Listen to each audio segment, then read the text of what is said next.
Ambassador Carol Moseley Braun, welcome to Explorations in Black Leadership. Thank you very much. I'm delighted to be here. It's our pleasure.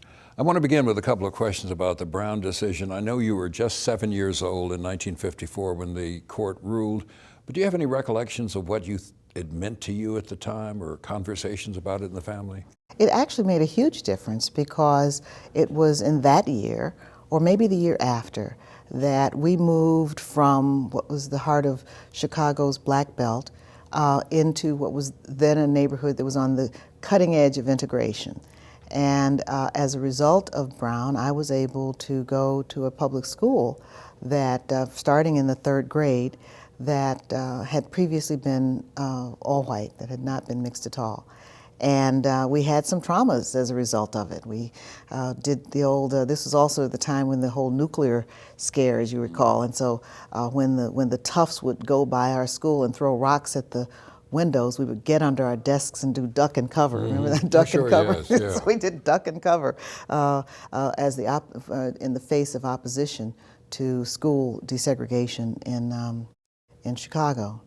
And then, of course, later, my father, who was himself an activist, joined with Al Raby and something called the community, I forget the name of the CCC, I forget what it all stood for, but that was a group organized to protest the segregation of Chicago schools. They were using... which later brought Dr. King to Chicago. Which later brought Dr. King to Chicago, exactly. Well, he did for schools and housing.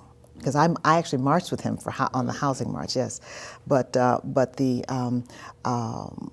were using something called Willis wagons. The superintendent of schools was Ben Willis, and in order to keep the overcrowding in the black schools from putting pressure for integration on the formerly all-white schools, he used these trailers. And so you had in the black neighborhoods trailers to augment the population for the population of black students, and often undercrowding in the white schools. And so the CCC started to protest that and to say, you know, Brown versus Board of Education requires that these schools be integrated to the extent possible, and we just have to get it going, get it fixed here in Chicago. Do you remember at the time, at this young age in 54 and even in 55, when you go to this new school, having any larger thoughts about what this meant to the larger world, the larger United States, what Brown might mean nationwide? Well, no, to be honest. At that point, I didn't. I did later. We had kind of an unusual household because my parents considered themselves, at least my father, well, no, my parents, they were not bohemians is the wrong word, but that we were surrounded by artists and musicians, and so people from a lot of different walks of life. So we always had an integrated household, but there was always discussion of race relations and the kinds of developments in the larger community. And so even as a small child, I was really acutely aware of the efforts of people to build an integrated society. And probably, I'm guessing, hopeful about it, that this would be a good thing and it will happen and things will be better? Well, I just assumed, you see. I mean, for me, again, because as a child, there were black people and there were white people in my family and what I consider to be my family. There were Asians in my family. And so I kind of grew up in this multicultural milieu and didn't really see firsthand the problems. The earliest recollection is actually a hilarious story. The earliest recollection I have, my great-grandfather had the farm, bought a farm in Alabama, that's still in the family, and we would go there in the summer times, and I couldn't have been more than 8, maybe 10, 9 or 10 years old, and we would take the train down, and when we got off in Montgomery, I think it was Montgomery, yes, it was Montgomery, and got off the train with my mother, myself, my mother, my little brother. We were thirsty, but the water fountains were segregated, you know, the white water fountains for white and water fountains for colored, and my mother wouldn't let us drink out of the colored water fountain. And so my little brother laid in the middle of the floor, screamed and had a temper tantrum. I want some colored water, I want some colored water. He thought it was gonna come out green and blue and purple and yellow and red. And so he was determined to have some colored water. He didn't understand, obviously, the implications of what all that was about. Well, now we're 51 years away from the Brown decision in '54. And what do you think it has turned out to mean? I think it's had very mixed reviews, to be honest. On the one hand, the integration of the schools was achieved on some levels, and certainly in regards to faculty, in regards to hiring, those kinds of things have occurred pretty much across the country. On the other, I think it has given rise to the ghettoization, if you will, of public education, because a lot of the constituency to pay for the public schools evaporated, vanished in the post-Brown environment. There are those who say there are a lot of different reasons for it, and race and integration was not the only reason. But I think it's pretty. I imagine it's documentable. I don't know, but when you look at the level of public support for public education nationwide, it is so diminished from the standing, if you will, of public education 50 years ago, from the kind of financial support that communities gave to public education. Now that's a phenomenon across the board with education, even at the higher levels, I think. But at the same time, I think that the constituency for public education was changed by the Brown decision more than anything else. I read something you said in 1994 that the most interesting change in America since '54 is the way in which attitudes about life station have changed. What did you mean by that? The notion that blacks were relegated to a particular set of roles in the society, that women were relegated to a particular set of roles in society, that ethnicity would limit people in terms of what they could do. And so what was considered the concept of station in life, I think has changed the most. And that was what the whole cultural revolution of the 50s and 60s, I think, reflected more than anything else, was the change in attitudes about station, and therefore a series of realignments and adjustments in the way that we define civil society. By any standard, you are a remarkably accomplished person, by any standard. Well, thank you. Have you ever thought that the Brown decision, but for the Brown decision, that you might be a very different person? Oh, there's no question about it. There's no question about it. I mean, when I look back at people such as yourself, and I don't want to speak over much, but the fact of the matter is that the role that you played, that Dr. King played, that Andy Young, and all of the leadership of the civil rights movement from those days, it transformed this country and opened up doors and made it possible for people like myself to come through and to have the accomplishments that are now part of my resume. There's no way I would have been able to go to Ruggles Elementary or to get into the University of Chicago or to become a senator, ambassador, and all this other stuff.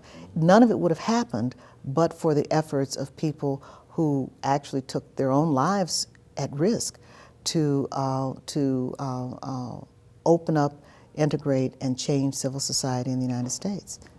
Who are the people who've been most significant in shaping you, in creating you, in helping you develop? Well, other than my parents, which is pretty obvious, I've been blessed to have people come into my life at pivotal moments and make all the difference.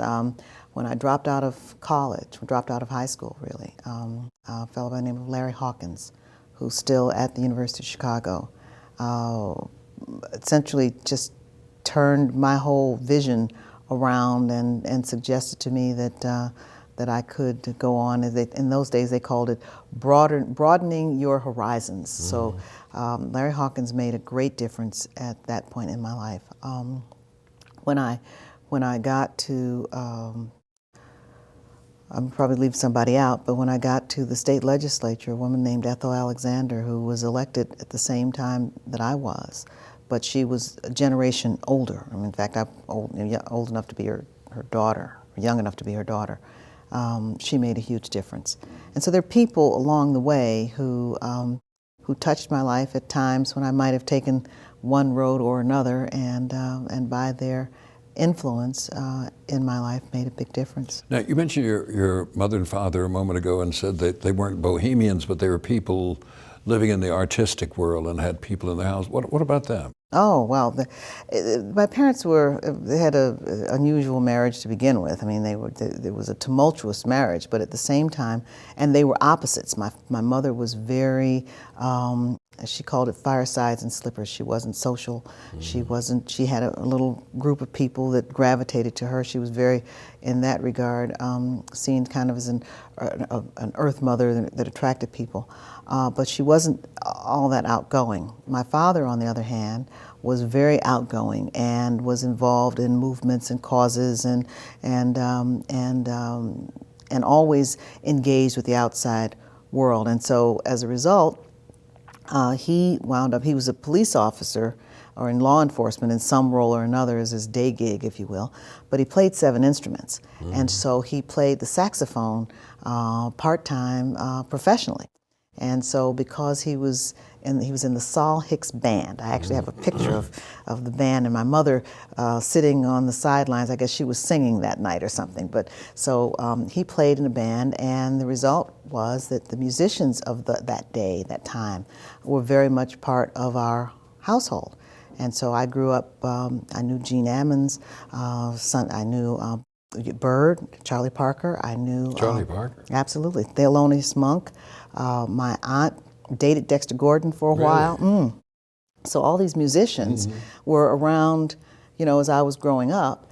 And in addition to the musicians, there were the artists. Inevitably, where you find musicians, you find artists. And so I just grew up around the arts. And that, I don't know, by osmosis or otherwise, but that also, I think, influenced my worldview. I read someplace that you described the difference between your mother and father as the difference between Booker T. Washington and W.B. Du Bois. How did that play out? That's exactly right. I didn't realize I had done that, but yes, that's exactly right. Well, because she was very much, in fact, she had an expression that you grow where you're planted. You do the best job you can where you're planted. And her expression was, whether you're a street sweeper or the President of the United States, you do the best job you can at what you're doing and be proud of your work. So she was very much this is the job, this is the task, focus on not having ambitions, not seeing a world outside of the home and the family as being all that relevant. He, on the other hand, did see the world and was very concerned about what was going on in the world and did what he could in his way to make a difference and to change things. And so his social activism, I think, was born of that. And so I grew up, again, in addition to the musicians and the artists, I met a woman by the name of Anna Langford. Was the first black female alderwoman in Chicago, and he took me to Anna Langford's office when I was 11 so that I would meet a black woman alderman. And there was another woman judge, Edith Sampson, and he took me to meet her.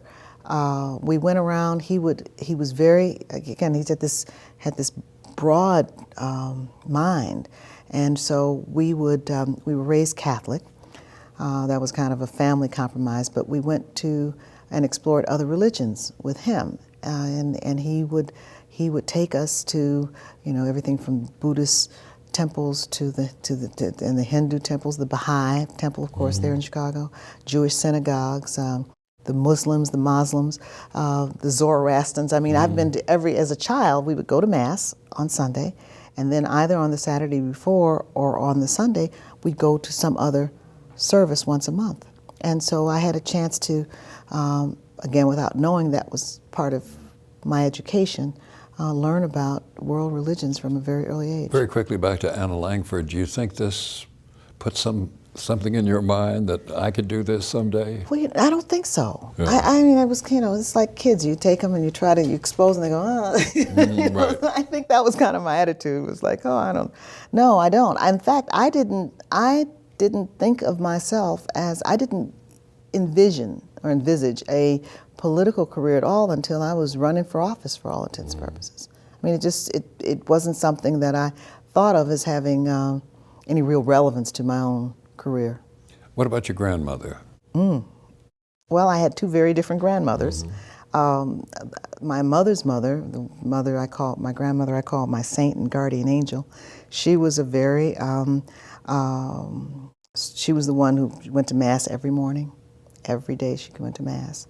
Lived a very structured life, very calm life.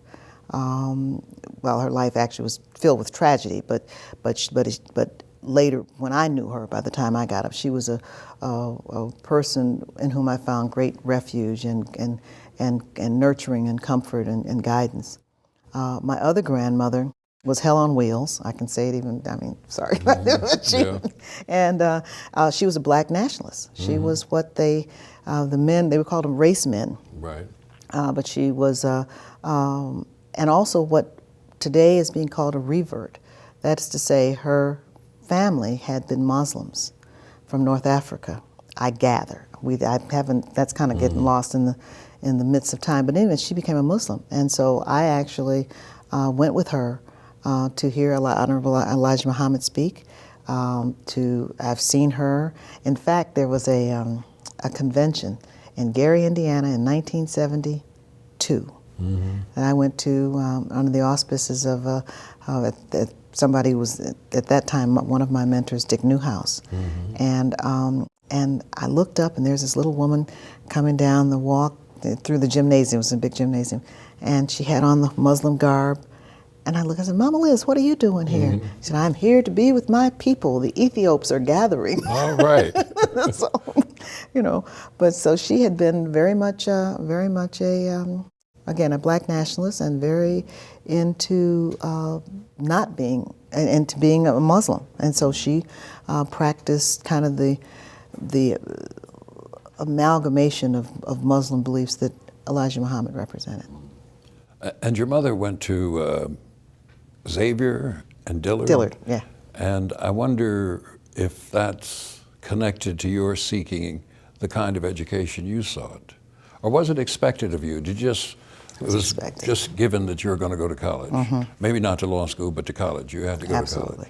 Absolutely. College was a big deal in our family. And there was just never any question but that, you know, that was their aspiration for all of us.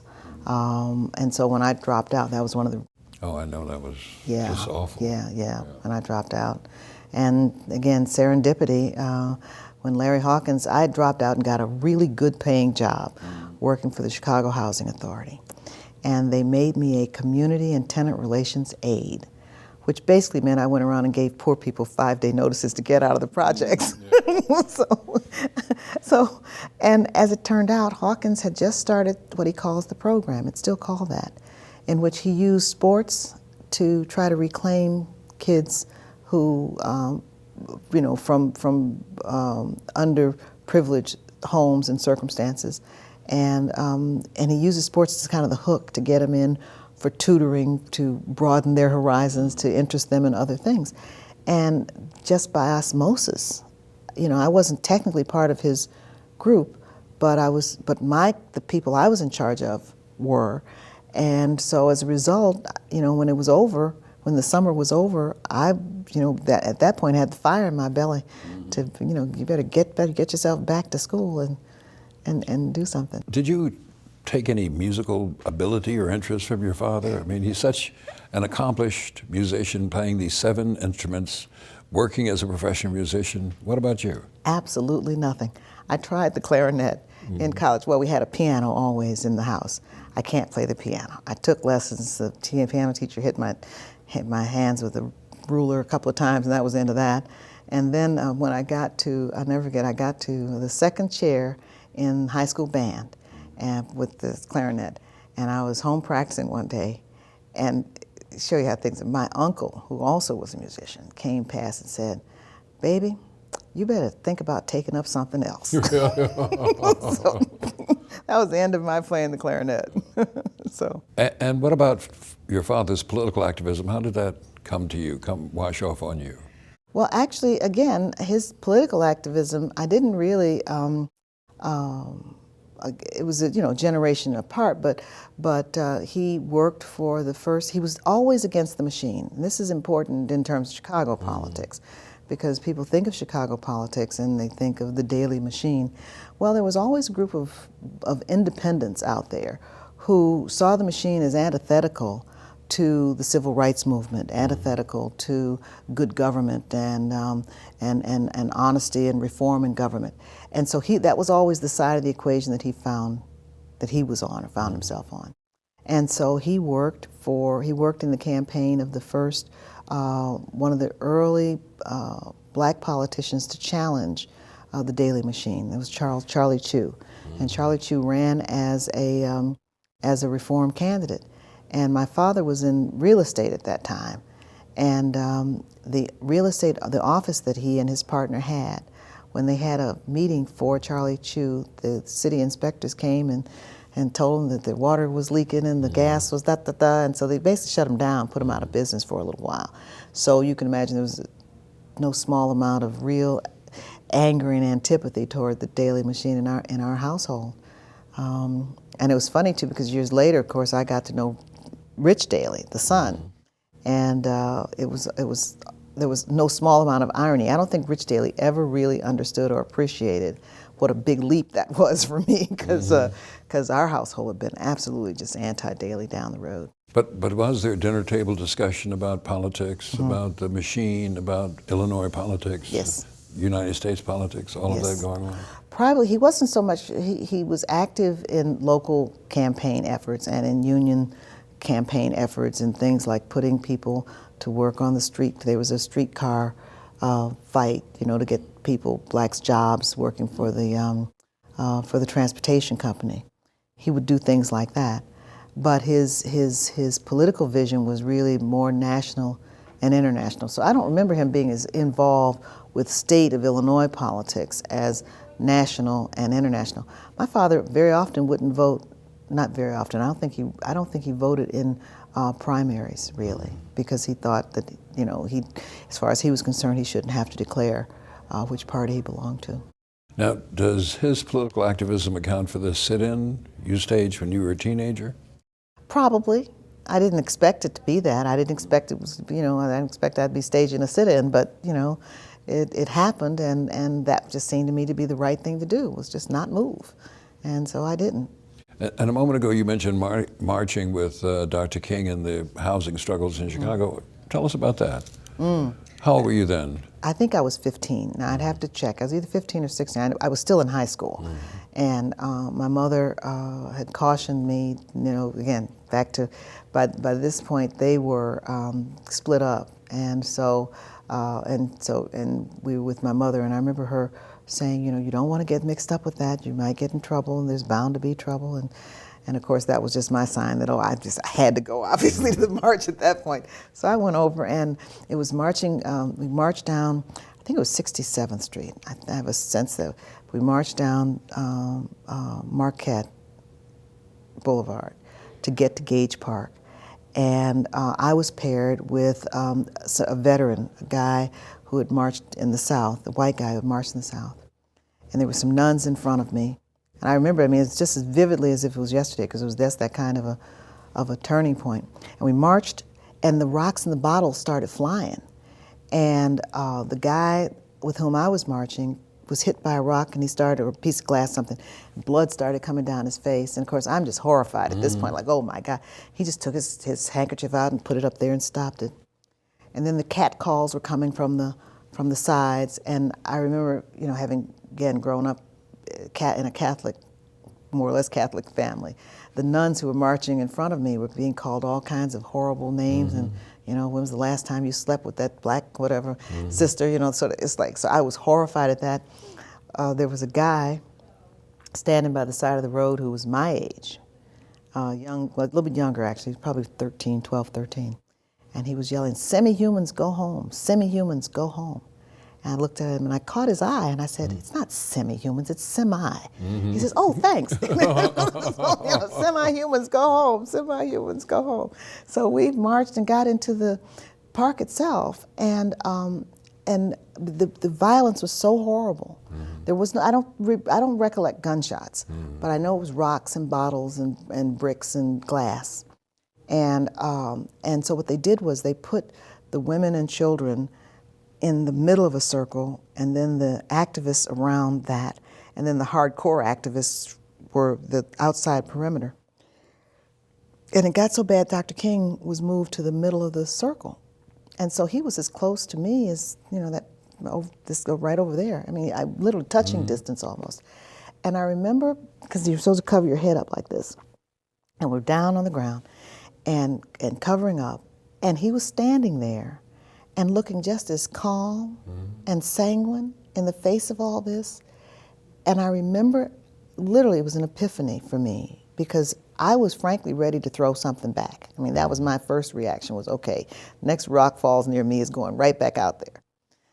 But the epiphany at that moment for me was what I came to understand to be the real message and the real power of nonviolence, which was that by standing there and by his example of peaceful resistance, by his example of claiming the moral high ground, by his response, he had the victory, and that had he stooped, he would have been on the same level as the people against whom he was fighting.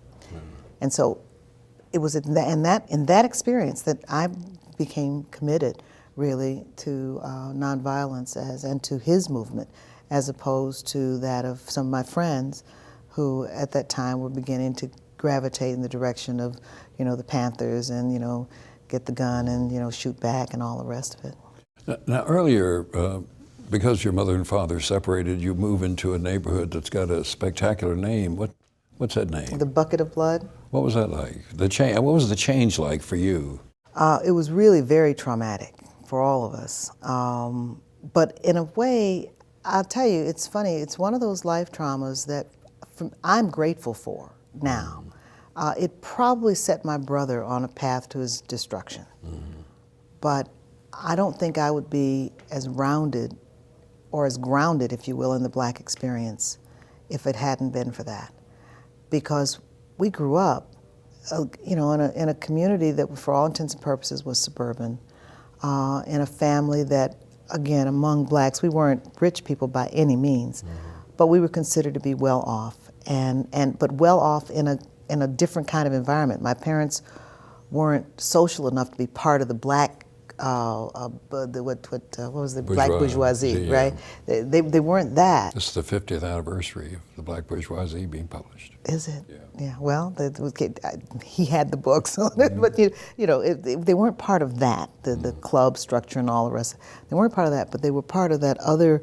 The Black intellectuals, that tradition. That's more where they were, and so I really did not have a real sense of what the poverty was like, of what the really the kind of degradation that came of the kind of grinding poverty that the urban ghettos represented. I had seen poverty before, okay, particularly on the farm. I mean, we spent our summers on a farm, and so I'd seen people, living in houses with dirt floors and the outhouse, and I knew all of that, but I hadn't seen it with people piled in tenements and rats running around biting babies and kids getting shot on the street corner. And what did that do to you or for you?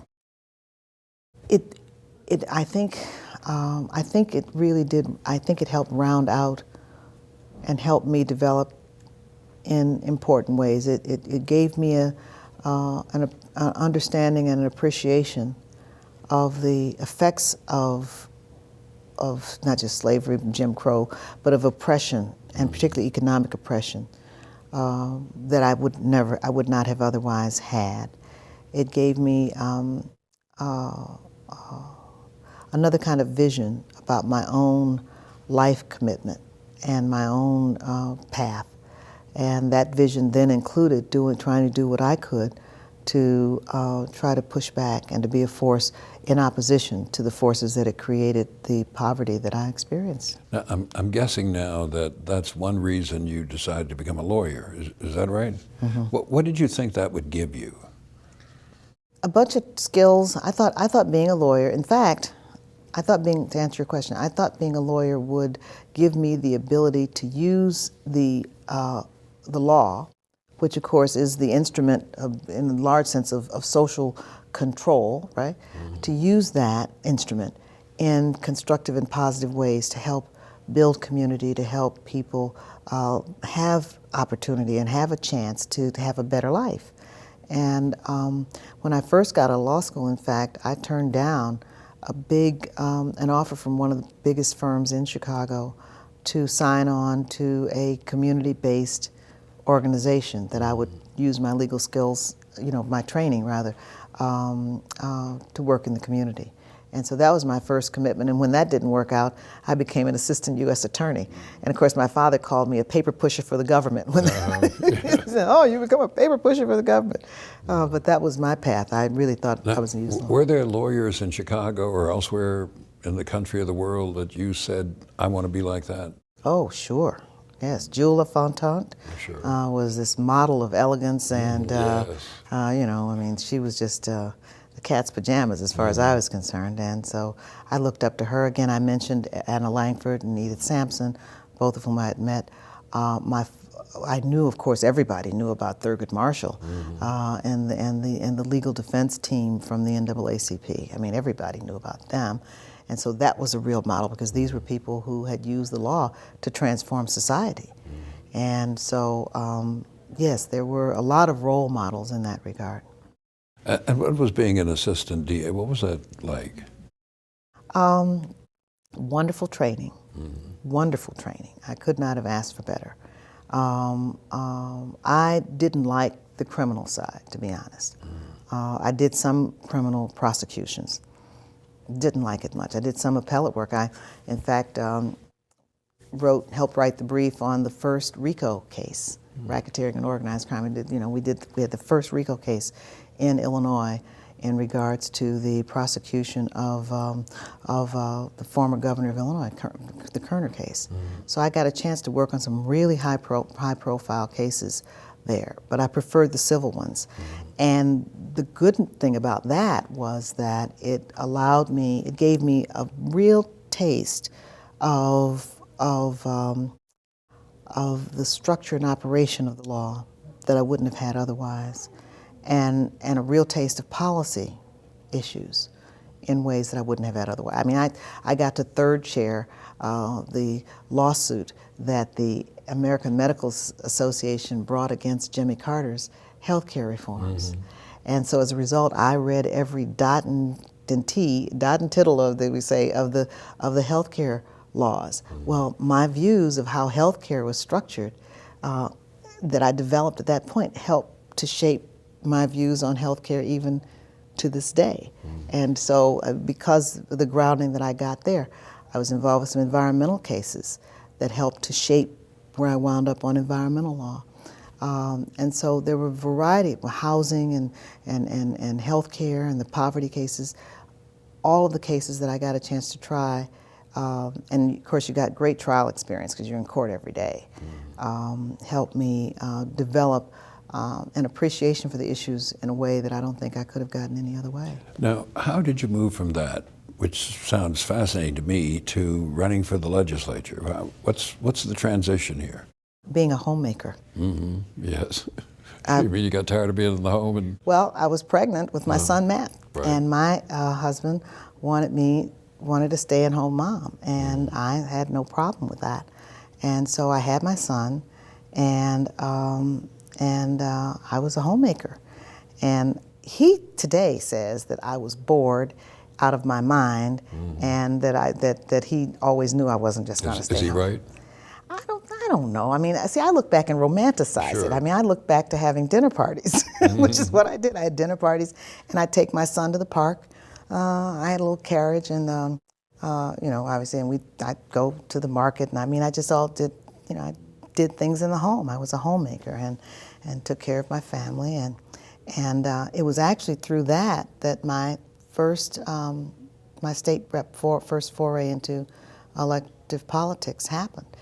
Because I would take Matt up to the park. We lived 2 blocks from this large park, and I'd take Matt to the park, and while I was up there, there was a group of people protesting the machine, building a golf driving range in the habitat of some bobolinks, which are rice birds. And bobolinks are not supposed to live in Chicago because it's too cold, but they did. And we wanted to keep the bobolinks where they wanted to, protect their habitat. So I joined the protesters. And in fact, there's still a picture. A friend sent me a copy of it, a picture of me with the sign, Park District no, bobolinks yes. So we were walking around protesting the Park District. And we lost the battle. The driving range is still there. And I don't know what happened to the bobolinks, but anyway, but from that, a woman who was one of the protesters was very involved politically. And so when our state representative retired, I met her, again, pushing Matt down the street, and she stopped me and said, the state rep just announced his retirement. Have you considered running for the state legislature? I think you'd be good at it. And I went, oh, shucks, not me, oh no, I got a little baby, and, and then then she said, well, come go with me to the community meeting about this. And so I told her I would, and I went to the community meeting. And this guy stood up and said, don't run, you can't possibly win. The blacks won't vote for you because you're not part of the Chicago machine. The whites won't vote for you because you're black, and nobody's going to vote for you because you're a woman. And it was like, okay, where do I sign up? Where do I sign up for this job? I mean, that was literally what did it. I was gone. Now, did the machine run a candidate against you, or did you run against a machine candidate? Oh yes, oh yes. The machine, in fact. And this kind of gets a little convoluted, but you'll appreciate, I think, some of the nuances. Illinois had a multi-member district, cumulative voting system. Same thing that got Lonnie Guinier in such trouble. Right. And it worked brilliantly, by the way, for 100 years. They just abolished it, I guess, in the late 80s. But we had a multi-member district system. And so the way it had always been structured, well, not structured, the way it always come out, was that the independents, the liberals, were able to elect one of the state reps. The machine elected the other state rep, and then the Republicans had the other state rep. So that's the way it worked out in our district. And what happened was that the machine candidate wound up, who was running for re-election, wound up losing, as well as the open seat being filled. But he lost to, and he was black. The machine candidate was black. And Lewis A.H. Caldwell, I don't know if that name rings any bells, but anyway, he wound up losing to Barbara Flynn Curry, a white woman who is now still presently the assistant majority leader in the Illinois House. So 2 women went to the state legislature in that election, one filling an open seat, the other one knocking out the machine guy, and they called it the Year of the Woman. The Year of the Woman. That was the early Year of the Woman. That was the first Year of the Woman, yeah. Right. So we both got elected, even though we had been competitors in the election process. And then one of the things you do when you get there is you file a lawsuit against the speaker? Yeah, well, that was a little later. That was like 5 years later. Yes, but when the 1980, it wasn't that much longer than this matter now that you mention it, because it was the 80 reapportionment, so the lawsuit was filed in 1982 when they actually, did it. When they went to reapportion the state legislature, my own party won in Illinois, we have a tradition that the parties pull a piece of paper out of Abraham Lincoln's hat, literally. So you go into Abraham Lincoln's hat and pull out this piece of paper to determine who gets the right to draw the lines if there's a tie, and that's what happened. So the Democrats drew Abraham Lincoln's hat, got the favor of the hat that time, and drew the maps. And the maps as drawn absolutely eliminated any Hispanic representation, even though we had 2 huge Hispanic communities in Chicago, and minimized to the absolute fewest number of seats possible the seats in which blacks could likely elect a representative. And it was just wrong. And so, I did what I could as fighting it in the legislature through the process, and we lost. We were outvoted. And walking down the street again, my street kept getting me in trouble. Walking down the street, and this guy with dreadlocks, who was a community activist, you know the type, right? They got long hair, the coats are too big and hanging off, and he's got books under his arms. And he says, well, this is terrible what's happened. Somebody ought to file a law. And he says, this is just a travesty, that the lines will be drawn that way. And I said, well, we tried. That's the only thing I think can happen now is that somebody files a lawsuit. And he looked at me and said, well, you a lawyer, ain't you? I'm like, oh, well. So he sucked me in. And so I wound up, matter of fact, it was really funny because he said, well, you won't. I said, I couldn't possibly, I don't have a law firm. I'm just, by myself. Oh, don't worry. We'll get you a battery of lawyers and we'll put it together. Well, he showed up that evening with a guy who also had dreadlocks, was probably high on pot and talking about the UN Declaration of Human Rights. So I knew I was in trouble. Right. I was like, oh my goodness, I don't do this. So I wound up drawing the lawsuit up in my dining room table. And I had called a friend with one of the big law firms who said that he thought his firm would handle it pro bono. This is another time of serendipity played such a role in my life, because I took my papers, because the canons of ethics say you don't file lawsuits that you can't handle, and I knew there was no way that I could handle a 3-judge district court, huge litigation like this on my own. But I filed the case, and just to make the record, I think it got that much notice in the newspaper, if any. And then went down to this law firm to talk with the lawyers about what they would do to handle this reapportionment case, and they turned me down. Really? They said, oh no, we're not going to get in, that's too much political hot potato, and they turned me down. And I remember I was so crushed. My friend was embarrassed because he thought he had worked all this out. And I was on the verge of tears, because I knew that the only thing I could do is go up to the courtroom and withdraw. There's just no. And as I was coming down out of the elevator, I was going out just as Tom Sullivan was coming in. Tom Sullivan I'd met only on one other occasion, when I tendered my resignation to him as U.S. Attorney. Because when I left to have the baby, he came on as U.S. Attorney. So he was coming on just as I was going out the door, basically. So I'd only met him once, but he waved and I waved back, and he said, so I went around and he says, oh, so what are you doing these days?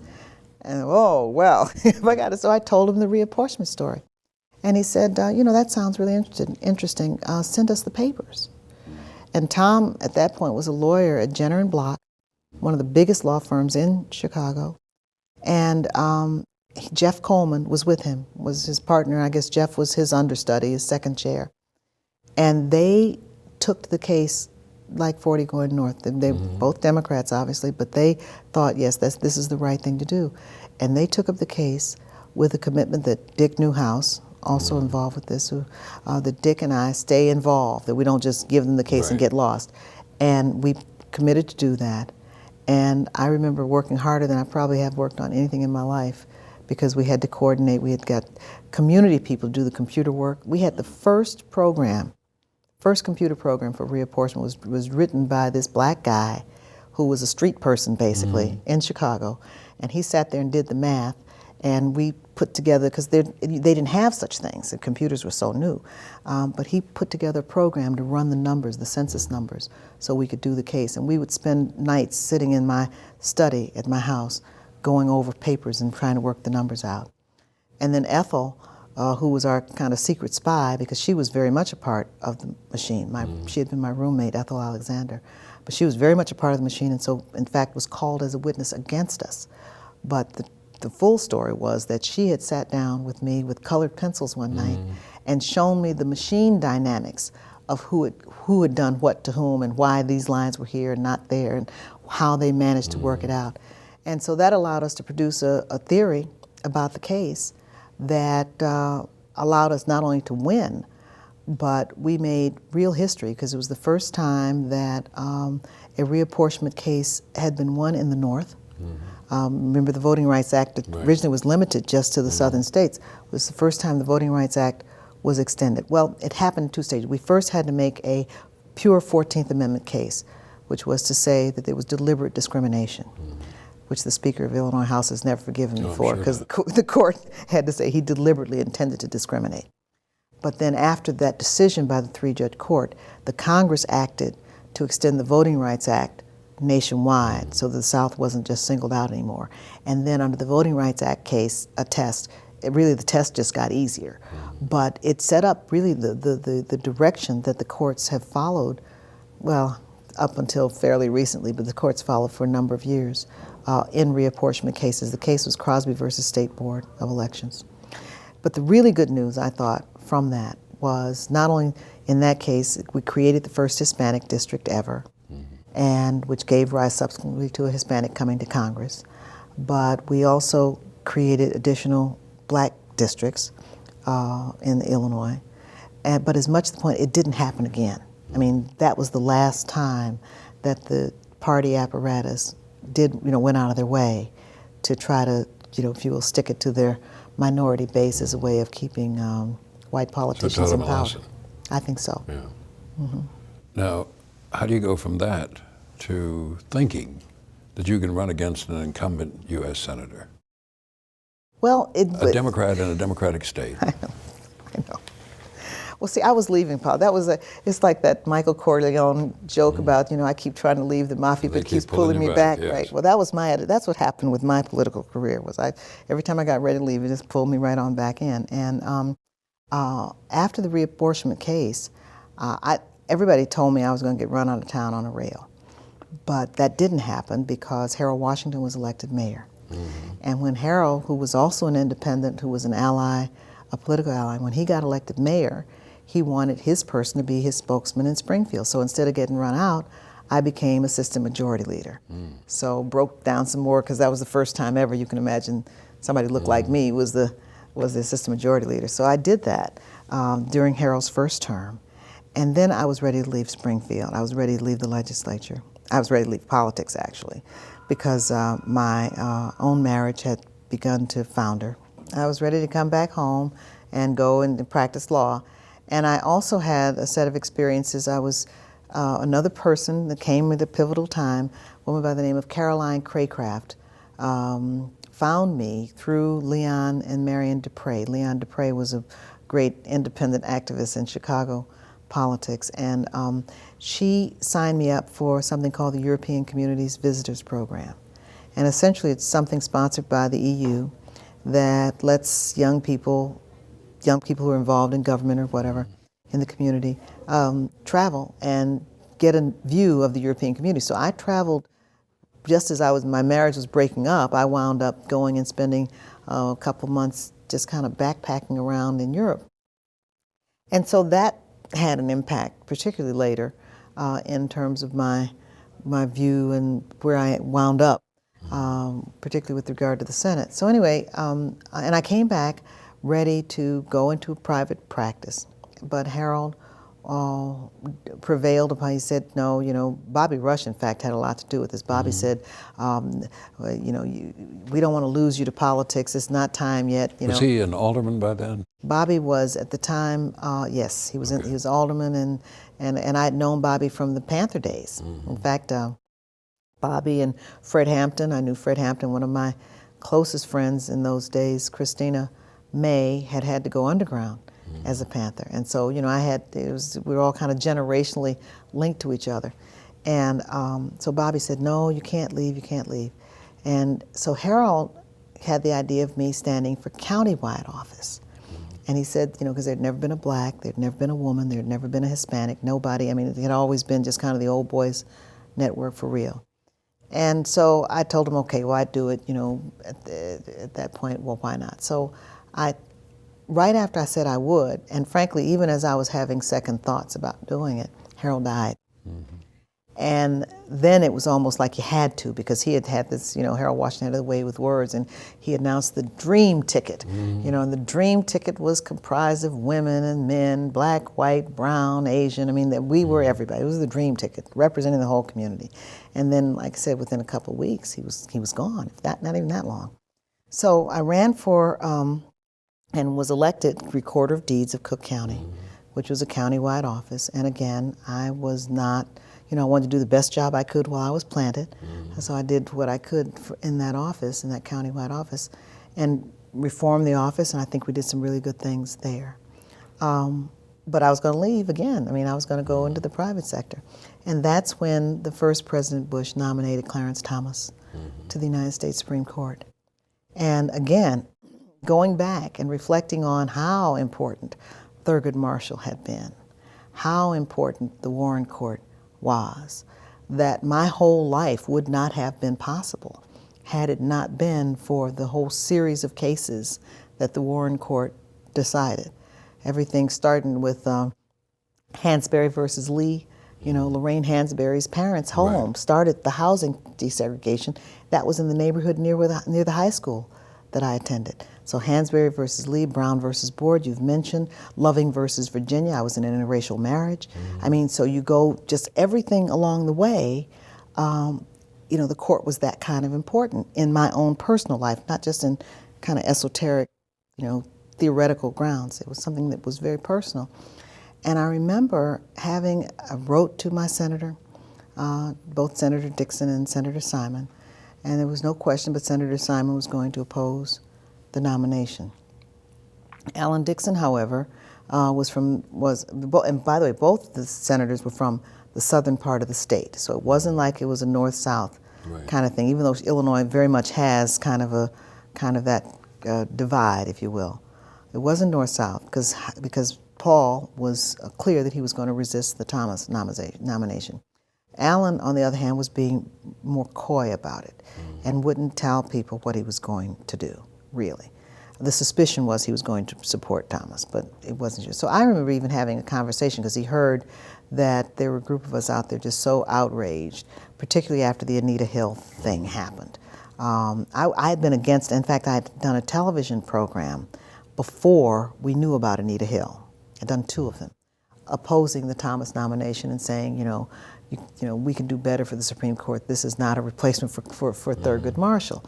And then the Senate took a break. There was the hiatus, as you recall, and then the Anita Hill allegations were made. And when that happened, that was just salt in the wound or fuel in the fire. And I remember having a face-to-face, one-on-one conversation with Senator Dixon and saying to him, you can't support this nomination. It will be a slap in the face to every woman, every black person, everybody who's supported you up till now.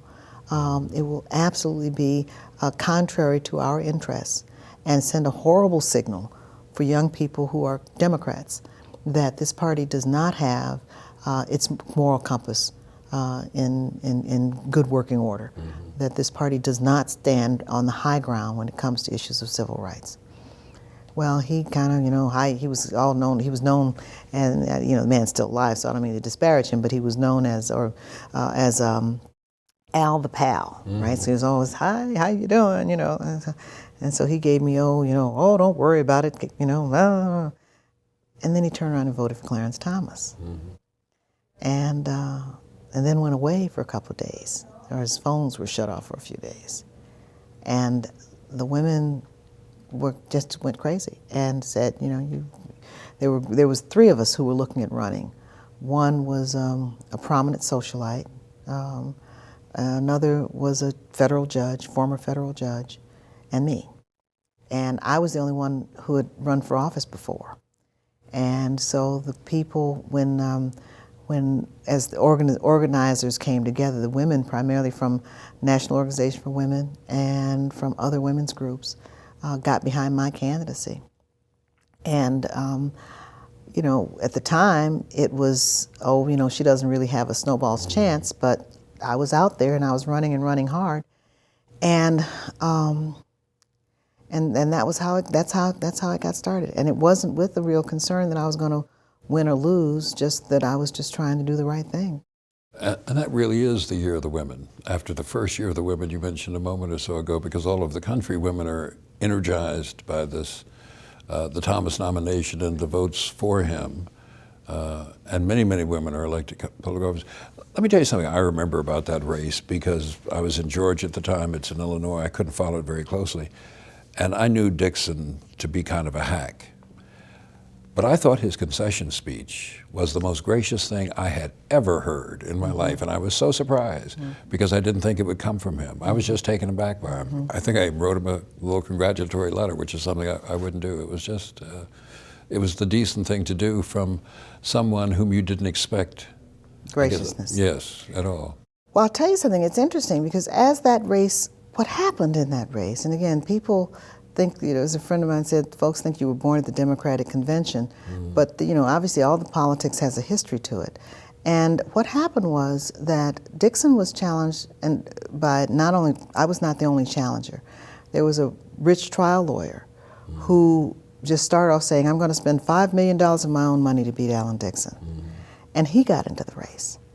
And it was funny, I think Dixon was enough of a traditional public servant or politician, to use the word, that he felt more, I think he was more offended by the candidacy of this person who just decided, woke up one morning and said, I'm going to be the United States Senator, than somebody who he saw had come up through the ranks.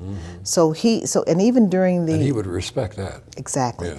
And even during the debates, we had a couple of debates, and this other guy, was coming on like a pit bull, and I wouldn't engage in ad hominem attacks, and for me it was about the issues, and so there was, in a funny kind of way, during the course of the debates, I didn't challenge him as a hack. Rather, I challenged him on the issues and stayed there.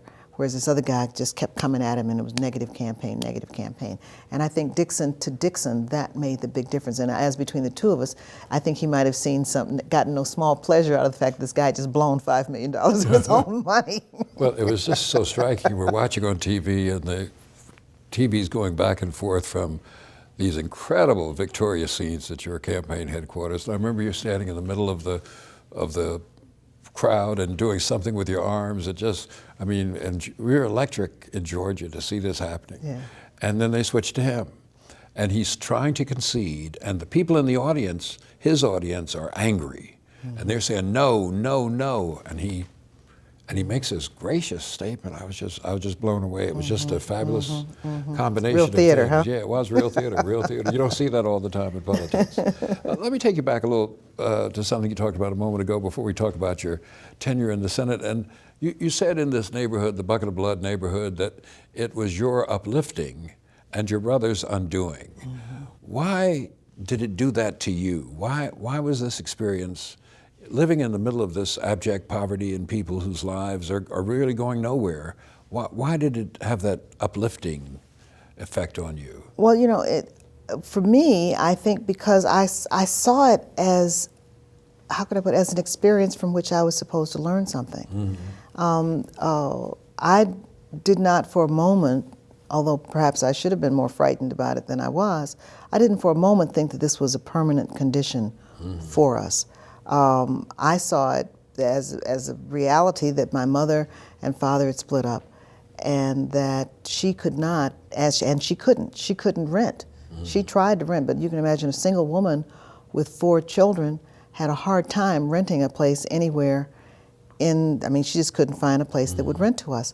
It was interesting because later, as a state legislator, that was one of the first early laws that I passed, was to halt discrimination against families with children on the grounds that they discriminated against us renting. And so the law is now, and I think it's national now, but at the time in Illinois, anybody with more than 4 units in an apartment building can't say you can't live here just because you got kids in the family. So we wound up living with my grandmother in my grandmother's house for that reason. And my mother was at the time determined to get back on her feet, as it were, to get a house, because my father wouldn't move out of the house. You see, he wouldn't leave the house that we had on Prairie. And so she couldn't live there with us. And so, it was a nasty divorce, but in any event, she was determined to get back on her feet. And so I saw it as a temporary condition, number one. And number two, one from which I could learn something. I just wanted to, and I did make some friends, but I was off doing my thing. I was in high school. I worked. I got in my first job. I was a checker, grocery store checker. So between school and work and the other kind of extracurricular things I was involved with, I was engaged, involved. My brother, on the other hand, found society. He found comfort. He found his niche with the boys who were his age, who were gangbangers. And so the gangbangers were the ones that were involved with and John himself was not the violent type. In fact, he was gifted, not only brilliant, and he was a very smart guy, or intellectually brilliant, I thought. but also he was blessed with the kind of personality that gets along with everybody. You know, there are people who Yes. everybody likes and who gets along with everybody, and nobody's ever sorry to see them come in a room. I've never been one of those people, by the way. I wish I were, but John was always that kind of easygoing. And so he just kind of got pulled along with this crowd of folks who were just not, who were up to no good, as they say. And he got involved with the gangs, and from being involved with the gangs, he got involved with the drugs. And from being involved with the drugs, he got involved with, you know, not dropping out of high school. He dropped out of high school, and it was just downhill from there. He never went to prison. I guess that's the only good thing that came of it, you know, but might as well have, because his brain just got so fried over time that by the time he died, it was almost a blessing at that point, because he had had breakdowns and everything since that point. Let me take you back over all these moments in life, this experience, living in this neighborhood, and knowing you're going to get out, going to college, dropping out and coming back, deciding to go to law school, all of these. At some point, I don't know if you said this to yourself, but you had to think of yourself that I am a leader. I'm a person whom other people listen to, and if I suggest a course of action, they're going to consider it seriously. There had to be some point in your life where this, are you shaking your head no? It never happened? You know something, that I've grappled with this question because that's not how I saw myself. And I saw myself as someone who set out to do a thing, whatever that thing was. And so for me, public service has real meaning. I mean, it's about being a public servant, about using the skills, the talent, the training, the education, the exposure that I have to do good. I mean, that sounds really corny, but that really is how I've always seen myself. And so I've seen myself as a public servant more than anything else, until recently. At the same time, when you get elected to the legislature, that means that a lot of people have had a choice between Joe and Mary and Carol, and they've chosen Carol. And in that process, they have made you a leader. You are now a member of the lower house of the Illinois legislature. All of your colleagues are leaders. Why aren't you a leader? Because I see my job as doing the best I can to work harder than anybody else to get the job done, whatever that job description is, for the people who chose me over everybody else. Is it the word that you don't feel comfortable with? Maybe. Yeah. Maybe. Well, I can't think of another one right now, but at the same time, in effect, by the fact of your election, you've been anointed in the sense we're talking about. But there must be some time when you say to yourself, these people chose me to speak for them, and therefore I've got to speak for them. Right. That's why you introduce legislation to eliminate discrimination against families with children. That's what you do. Right. Do you ever consider this, think about this, that these people chose you to do this and now you've got to live up to their aspirations? Absolutely. For you? Yeah. Absolutely. I mean, that's the motivation. That you, and this is kind of the back to my mother's, do the best job you can when you're planted. When I was a state legislator, I tried to do the best I could to be the best state legislator I could be. When I was recorder of deeds, I wanted to be the best recorder of deeds ever, if I could, and to do the best job I could where I was planted. And the same thing when I got to the United States Senate. I tried to be the best senator that I could be. In the Recorder of Deeds office, more than the legislature, more than the senator, it's just you. That's right. You're the person. Yes. They're not, these others. It's just you. So you're in charge of all that. And you talked about reforming the office, making it a better office. You had to think then that you've been chosen to do this. There's a mandate for you to do this, and therefore you have a responsibility to do it. And how did you weigh that responsibility? Some people would have said, well, I can pretend to do it. Nobody will know. Who pays attention to the Recorder of Deeds? But instead, you tackled it. Right. Why'd you tackle it? Because that's you could have gotten by. You could have done nothing. Right, but that's why the people voted for me. I mean, that was my mandate. My mandate wasn't to go there and to be large and in charge. My mandate wasn't to go there and put my name on the door and go on vacation. I was chosen to do a job, And let me tell you my favorite story about the Recorder of Deeds years, although I've got lots of them. I hadn't had a vacation since my election when you may have even read about this, they were doing some underground work in Chicago. Chicago got tunnels under the loop, and they were doing some construction. And they broke through one of the tunnels, and the underside of the entire loop began to flood. It was really a big deal. I think so. It was a huge, and so this was like catastrophic because our books and records, some of our books and records were kept in the second, there were sub-basements under the county building where my office was. And one on the side of preparedness, I had trained my people, we had actually had fire drills in my office. So I want to train everybody, in case of emergency, this is what we do.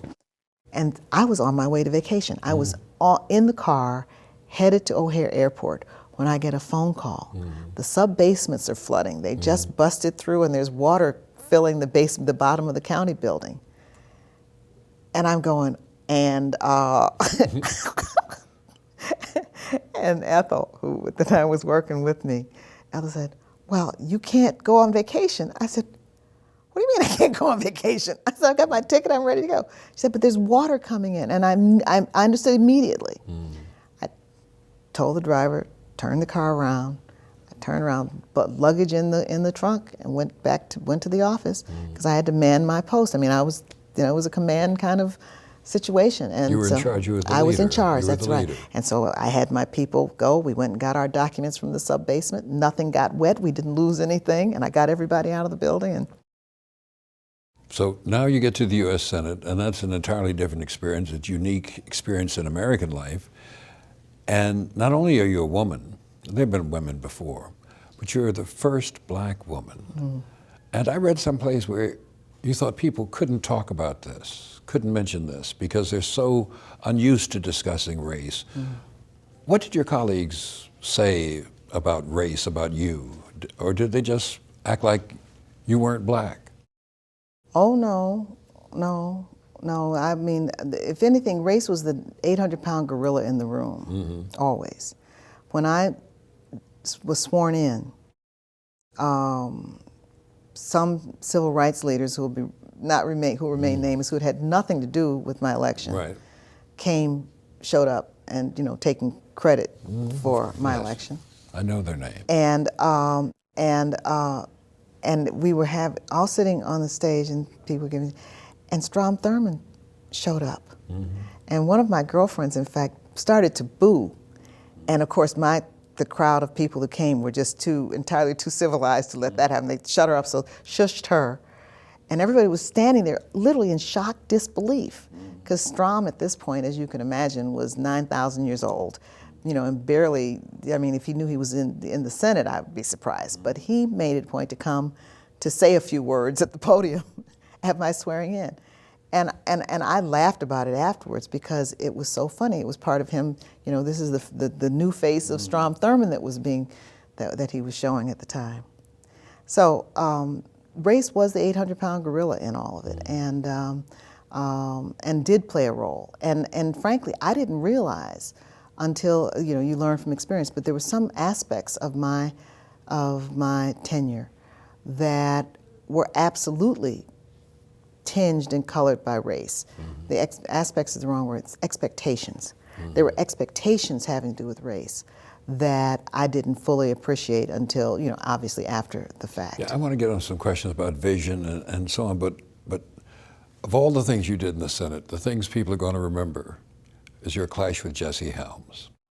And I'm curious as to how you came across this little item in legislation, and it had to be small and innocuous appearing.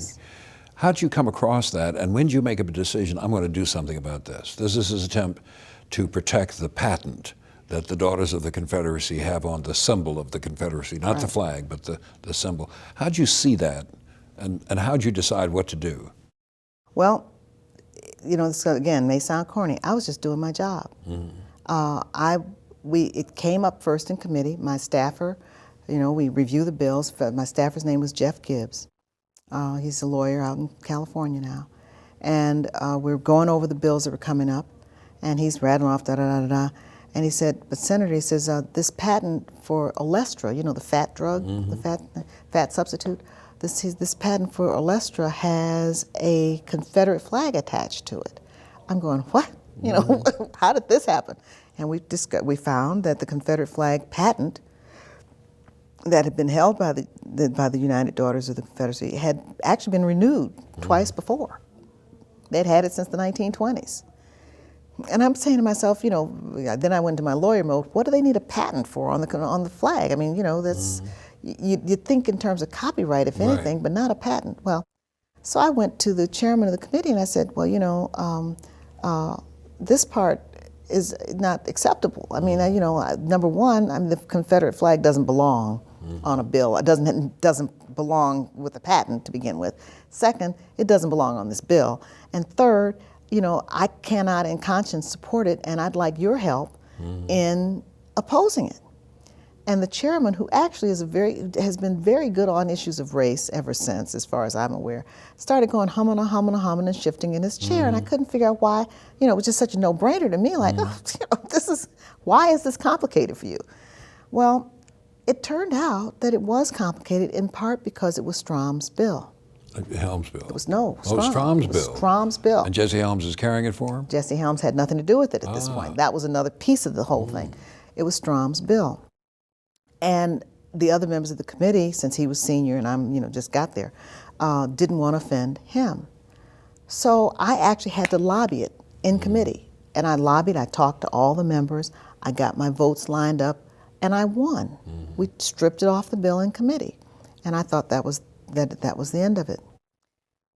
Then on a day, again, back to race again, we were in committee on the confirmation hearings for Justice Breyer.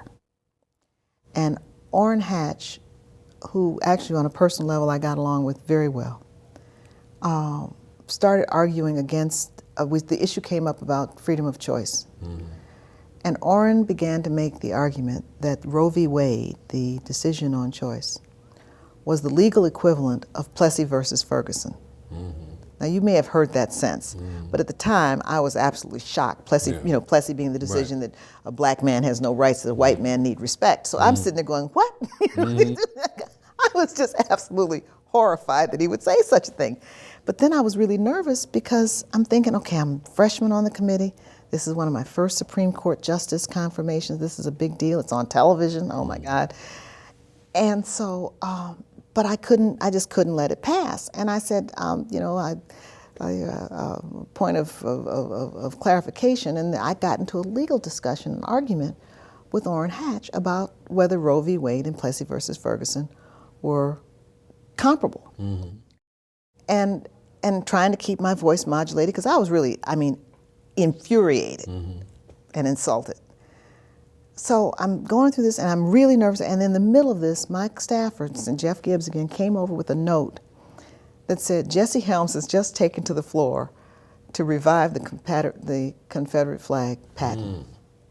And I sat there thinking at that moment, I'll never forget, I said, what did I do today to deserve this? I mean, it was like, Lord, what did I do to deserve this day? So I had to get up, leave the hearing, and go across the street, you know, go over to the Capitol to take on Jesse Helms. And if you review the proceedings at all, the first part of my argument on the floor was really as dispassionate and as legalistic and formalistic as I could make it. It was, you know, Mr. Speaker, this has already been decided by committee. It came off, da-da-da-da-da-da. I mean, it was just a legal argument, thinking that the rules would apply. You know, the committee's already decided this. It'll, you know, for Jesse Helms to come back and try to revive it was just out of form.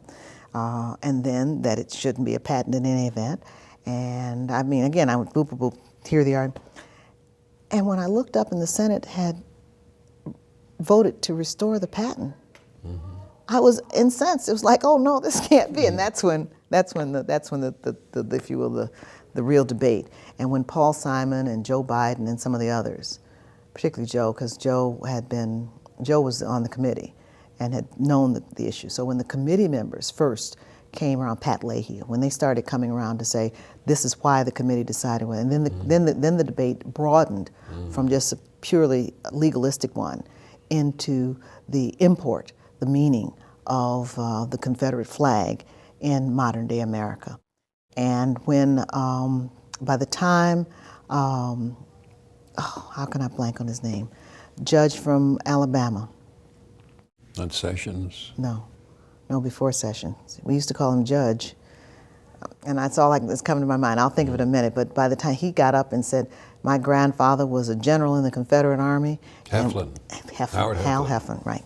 Howard Heflin. Yeah. When Judge Heflin got up and said, my grandfather was a general in the Confederate Army, and we're proud of our Confederate heritage, but this symbol has no place in society today. Because it inflames passions and reminds Black Americans of their pain. And when he did that, I think he must have brought to the extent that we had Southern support at all, he was really the logjam, the emotional logjam breaker in all of that. And that's how it was. I mean, the Senate, we wound up winning 78, 70, I don't know what the vote exactly, but it was better than 70 votes. In all of these things, in that fight, when you served as ambassador, which is entirely different from being a senator or a legislator, and when you're in the legislature, and even before that, recorder of deeds, whatever it is, is there some kind of vision you have that you bring to your work? You talked before about, doing the best where you're planted. But is there a vision that covers everything that you've done? Or does it change over time? Do you have a different vision now, say, than you did when you were a young state legislator? Well, it hasn't exactly changed in the really broad outlines. It's changed, obviously, in the specifics and in the details. But in the most sweeping generalization I can make, it's like that old gospel, I don't know if it's gospel or blues, to be honest, but that old song about you got to serve somebody. It might be the devil and it might be the Lord, but you got to serve somebody. Yes. And that really has been my, for me, I have found my life path as one of a challenge of being able to serve the higher values, to serve in ways that give my life meaning as having weighed in on the forces for good. And, I used to tell my son, as Dr. King had an expression about the arc of the moral universe is long, but it bends towards justice. And I used to tell my son, but that depends on people making it bend towards justice. And if we don't weigh in, each of us, in our way, in whatever endeavor it is that we undertake, to bend it towards justice, to make it go in the direction of truth, to lead it in the direction of the higher values, then it won't. It's just that simple. And so everybody has to choose how you want to come out. And you can either, see your ego as being wrapped up in, wearing 30-carat diamond rings, or in trying to make a difference in the world in which you are fortunate enough to live. Now, even though you resist this characterization of yourself as a leader, I want to ask you a question about how leaders are made. They've been suggested they're made one of three ways. Number one, great people cause great events. Or number two, movements make leaders. Or number three, the confluence of unpredictable events creates leaders who are appropriate for the times. Does any of those fit you think, or a combination? Or, absolutely. Or what? I think the third one, the confluence of unpredictable events. I mean, when you consider that as a woman who is also Black, if it were not for a lot of efforts to open civil society up in a lot of different ways, then none of my story would have been possible. As a Black, my story wouldn't have been possible if Brown versus Board of Education hadn't made it possible for me to get a quality education. As a woman, if I wouldn't have been able to go to law school if the times hadn't changed to allow for that kind of openness. And you can put whichever shoe on first. As a poor person, I couldn't have gotten to the United States Senate. When I say poor person, I mean in the scheme of things, couldn't have gotten to the United States Senate if the times had not gotten to the point where people said, well, we've got enough billionaires and millionaires. open this up a little bit. And is it likely that had there not risen this outrage over the nomination of Clarence Thomas, that you might not have been in the Senate either? Probably not. Well, I wouldn't have run. Mm-hmm. I wouldn't have run. With the timing and the circumstances would not have, that was not, it wasn't a function of personal ambition on my part. I wasn't looking to be, when I grow up, I want to be a senator. That was not in my thinking. But rather, again, the circumstances came together to make that the logical decision. Now, some of the commentary we've read about you says that part of your legitimacy as a leader is grounded in your ability to persuade people to follow your vision, or in your ability to articulate the agenda of a movement. Now, in the case we've just discussed, the Confederate symbol, surely it's your rhetoric that draws people to change their minds about something they'd already made up their mind, they'd already voted on. They'd already voted for it, and you've made them change their mind. But is that so about you, do you think? Well, I've had to use words that's what a legislator does. Mm-hmm.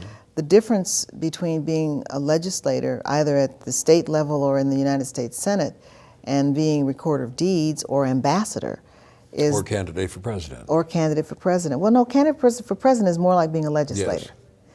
Yes. But the executive positions, you see, you basically tell people what you want to have them do. Mm-hmm. Do this, do that, this is my idea. I shared a little bit when I was recorder of deeds. I had a blue ribbon committee that came together and made recommendations for change. But really, if I had decided to have a committee or no committee, that's the way it would be. The legislative process is very different because it requires persuasion and compromise and understanding and consensus. Perspectives, exactly. I've seen over and over again in things we've collected about your writing, talking about the necessity to seek consensus, exactly. To make consensus. That's an important part of your leadership style. Well, it has to be, because without consensus, without having people agree on moving in a direction together, everybody's frustrated or wasting their time. You have to talk to people in ways they can hear. A lot of times, people want the same things in life. Everybody really, at the end of the day, wants the same things. How they see their interests is where the divisions start to come in. And if you are a legislator and you want to get somebody to your point of view, then what you want to do is go and talk to them about your vision in words they can understand and hear. I'll tell you a quick story, and this is from my state legislative days. It's actually another one of my favorite stories. And I'm getting a chance to put my stories on tape with you, so I'm really happy. When I was in the state legislature, there was the poor people in the Illinois had not received a cost of living increase in over 10 years. The guy I succeeded, who had stepped down, had been trying to get a cost of living increase for welfare recipients for 10 years and had always failed. And with inflation, we'd gone through the years of almost 20% inflation. It was really hard times for the poorest of the poor in Illinois. So I got down there and filed a bill calling for a cost of living increase. Nobody had bothered to tell me that the way you passed legislation, because I was that kind of new, was that you went to the leadership and the leadership told you what they were going to pass and let you carry a bill for them. Or you went and said, I've got this idea, and they said yes or no. I just thought I had to go and convince my colleagues to vote for it. Well, there were 177 people in the Illinois House at that, under the old system. I actually made up, pulling back on my U.S. Attorney training, I had folders for every legislator that said how many poor people there were in their district, how many age blind and disabled, how many and what the situation was in their district. And I went around and I talked to 159 of them. I wish I still had the little check sheet, because I'd go and I'd talk to somebody to check a little name. And I went, and one of the people I talked to was a guy named Weber Borchers. And Weber Borchers was one of these real right-wing nutcases, frankly. He was a John Bircher who had actually spent time in jail for having tapped some of the phones of some of the leftist activists on the University of Illinois campus. He was that kind of out there. So, but I didn't know this because I had done the homework on the district, but I had not done as much homework as I should have on the individual legislators.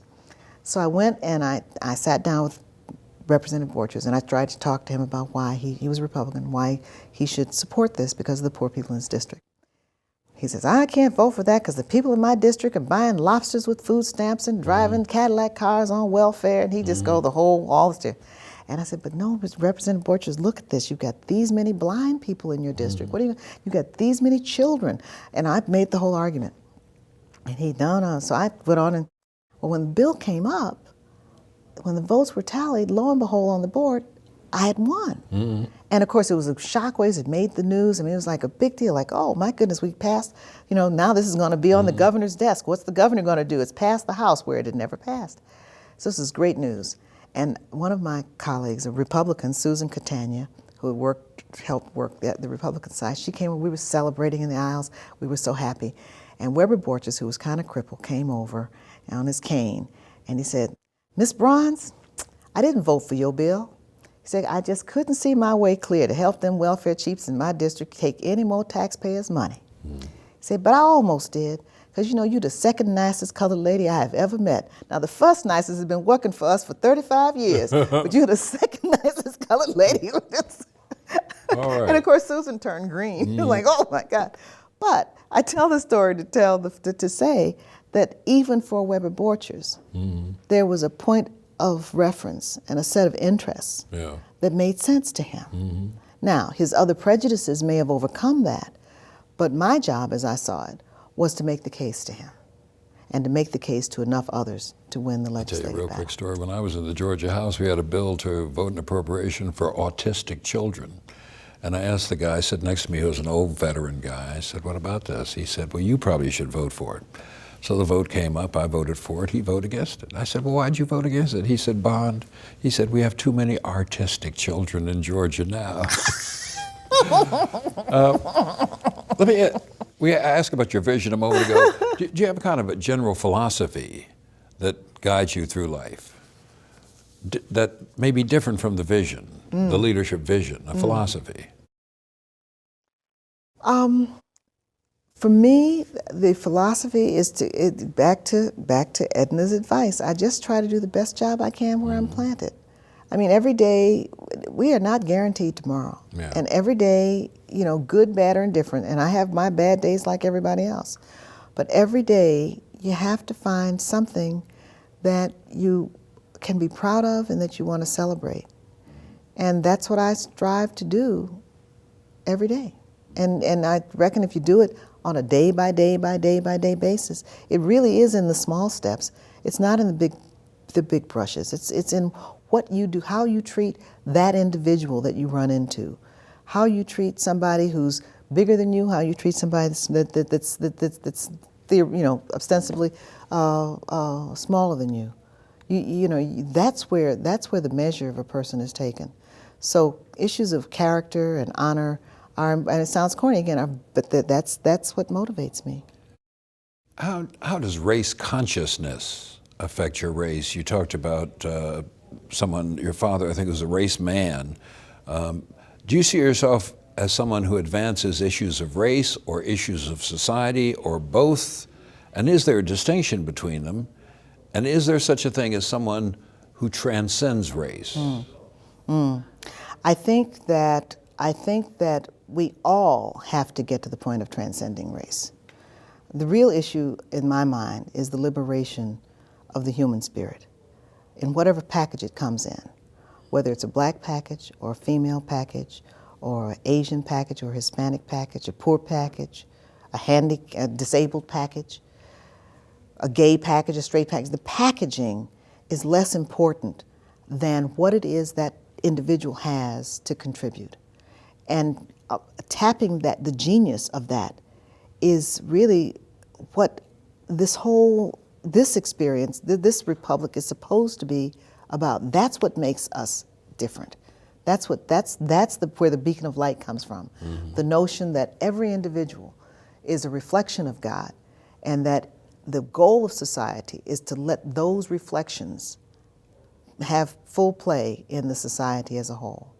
And so for me, you know, maybe again, my life, I'm born into a body.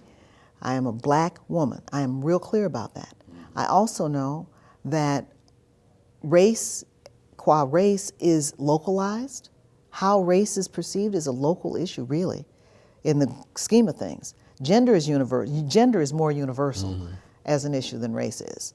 But both of those things really speak to the willingness of a society to open itself up to the contributions that people who might be female have to make, that people who might be black have to make, and celebrating what that is. You know, I don't want to have to be black and not act that way. I don't want to not have, I don't want to have to submerge my cultural background. I don't want to have to put 43rd and Berkeley in a closet to be accepted by somebody. I want to be able to say, hey, look, this is the sum total of my experiences, and I'm going to put that on the table because you know what? With these experiences, you will be able to make a better set of decisions. You know, I want to put the sum total of being a girl, you know, wearing pinkish purple, you know, not ashamed to talk about my diet. I want to be able to put that as much a part of me as the intellectual side, or as the side that can, you know, read a balance sheet.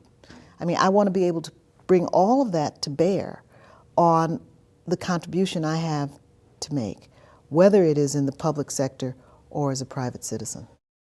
Talking about differences, do you think you have a different leadership style when you're dealing with groups that are all black or mixed race or predominantly white? Are you different No. in these? No, and that for me is, you know, it's like the old, oh, what a tangled web we weave, et cetera. For me, it's just a lot easier to be the same. And so, you know, whether I'm talking to a group of church ladies on the south side of Chicago or farmers in Iowa, I will use the same language. Now, I may talk about different issues. The church ladies may not be concerned about soybean loan rates and genetically modified corn. You know, they may not care about that. I'll speak to their issues, but in terms of the words I use and how I comport myself and my demeanor, it's always, you know. Isn't there likely to be the occasion where you say something and the church ladies say, amen, that's right, and you say something and the farmers don't say anything, even though they agree with what you're saying? Oh, yeah. Does that create in you a different response? You know, I'll tell you something, that actually touches on what I see as one of my own weaknesses, which is I have and am working on having a better sense of how others see me. Because I say the same thing to the church ladies as the farmers, you know, my antenna has to be a little better in terms of what it is that they hear when they hear the words. Let me give you an example. This gets back to the Senate days and back to welfare again. Pat Moynihan was also a friend and mentor for me. He was very nice to me when I was in the Senate. And he was very opposed to Clinton's welfare reform for a variety of reasons, not the least of which was, as he put it, it was destroying the social safety net that the country had had since the 1930s. And I also was vehemently opposed to the president's welfare reform. And this was, you know, I mean, because it was just wrong in my opinion. I still say it's wrong. I told him I thought it was wrong. So that's not, you know, but what I came to, and I did everything. I mean, I had historical vignettes of what the country was like when the states ran welfare. You know, the orphan trains out of New York and all the rest. I mean, I did every aspect of the argument I was able to put together. It wasn't until midway through the debate that it occurred to me that I may as well have been talking into the toilet as the Senate chamber on this issue, because what my colleagues heard was a black woman standing up saying, "Where's mine?" You know, whatever the words coming out, what was being perceived was, here's this black female, the prototypical welfare mother, standing up here saying, why are you taking away my benefits? As opposed to, here is a senator arguing in behalf of poor children throughout the United States and what kind of nation we are, how we define ourselves as a nation, as a country, as a community around the issue of poverty. And so it hurt me. It really, I mean, on a real fundamental level, that realization hurt greatly, because I realized then that no matter what I said, if I had been white and male making the same arguments, it would have resonated differently. If I had been white and female making the same arguments, it would have resonated differently. Is it then that you think it may be impossible for you to get away from race? Oh, you can never get because of how you look and how I see you, others see you, that race is always at the forefront of perception, and that perception in turn colors what you say and what I hear. Exactly. Yeah. Race is, again, it's the 800-pound gorilla in the room. It defines the context of the conversation. And that's just a reality. And as we change the reality, and that reality has been changing. I mean, the great victory in my mind of the civil rights movement was not just integration. The great victory of it was that it made racism unpopular, public racism. Now, there are people who privately will say what they say and still tell the racist jokes and everything, but the larger society frowns on that conduct now. That's very different than, 100 years ago. Yeah. That's very different than what was going on at the turn of the last century. And that great victory, of course, then allows us to get to the next level, whatever that will be. And so I think it is probably a continuum of moving, and forward progress isn't linear, but the fact is we're in a different place on race now than we were in this country 50 years ago when Brown versus Board of Education was decided. But we're not where we can get to. That's a great segue to one of the last questions. William Allen writes, thinking in terms of race or gender, until we learn once again to use the language of American freedom in an appropriate way that embraces all of us, we're going to continue to harm this country. I guess what he's asking is there a danger of continued divisiveness if we focus on the concept of black leadership as opposed to leadership? It sounds good, but he misses the fact that unless you acknowledge that the gorilla is in the room, you can't clean it. You can't rearrange the furniture. You can't, the reality is that without patronizing, without segregating, without diminishing any one group's contributions, really our Americanness hopefully will get to the point where color and gender and sexual orientation and ethnicity will be equally celebrated and without being demeaned. But we haven't gotten there yet, and frankly have not yet had the candid conversation about race in this country that I believe is absolutely necessary to liberate it. You can't get to the point that you want to get to pretending that there are not differences and problems and pain, but also opportunity, and all wrapped up in the issue of our history. To ignore it is to ignore reality. And so my view is without just pandering to pain, because you don't want to do that either. You don't want to just keep, picking at a scab, but rather say, I fell down when I was 12 and I've got this big scar on my leg. Now, to deal with the scar, I'm going to do A, B, C, D, and E, but that's not going to stop me from walking, and that's not going to stop me from being a whole person. And hopefully we'll get to the point in this country, we're sitting here in Thomas Jefferson's vision, right? His architecture for this school, this Right. university. And I was joking earlier, I said, if Thomas Jefferson walked past, I'd want to say, Mr. Jefferson, there's a couple things I'd like to talk with you about. Here was a brilliant vision, and a vision, frankly, that was very much grounded in morality, that spoke to the liberation of the human spirit and spoke to people being able to contribute to community based on the best of what they had to give.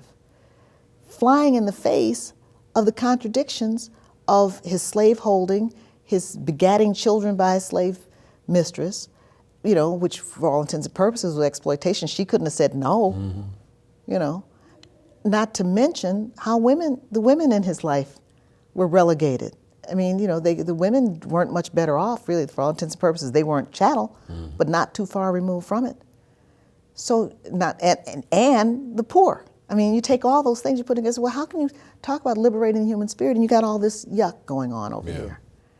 Well, I think that what you have to do is acknowledge what has been and try to move in the direction of your vision. And the vision is one of unity around issues of liberty and justice and truth. But until you get there, to ignore the reality is to ignore, really, it is to shortchange your opportunity to get there.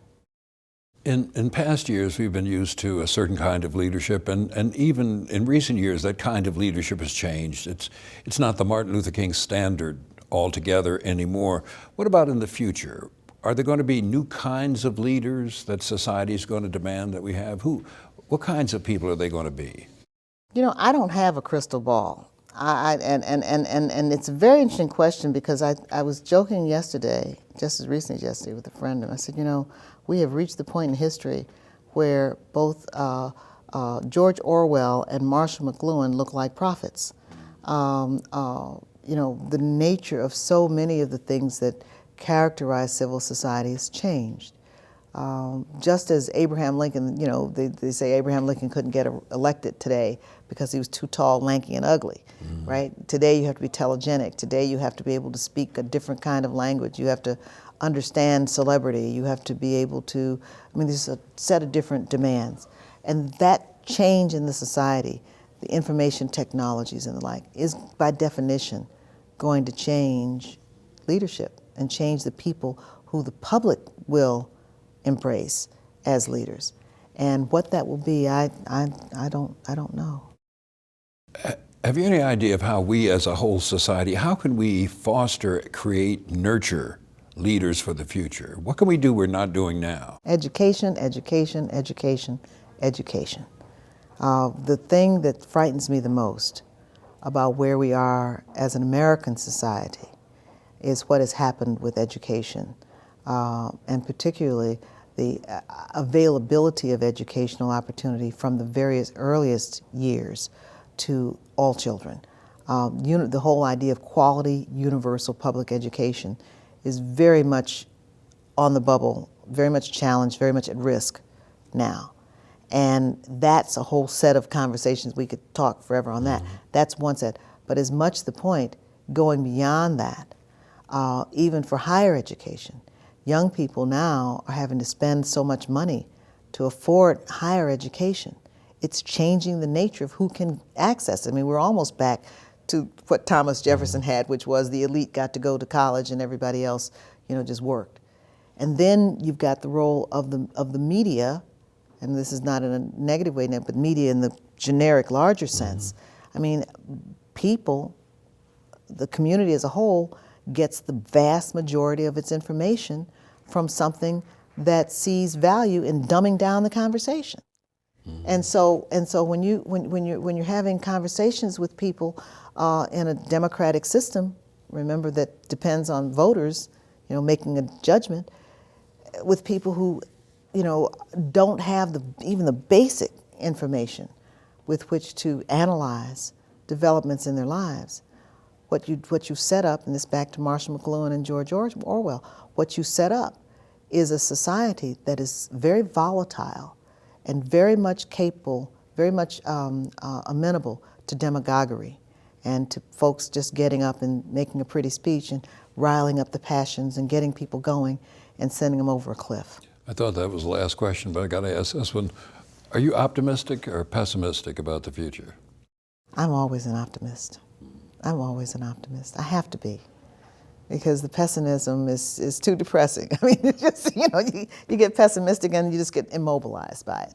And my optimism comes because I know enough young people out there who really, my son, by way of example, I have no idea where Matt gets his news from. He's a computer geek, and we talk about, and he'll say something that will be some specific bit of information that goes right to the heart of what it is we're talking about.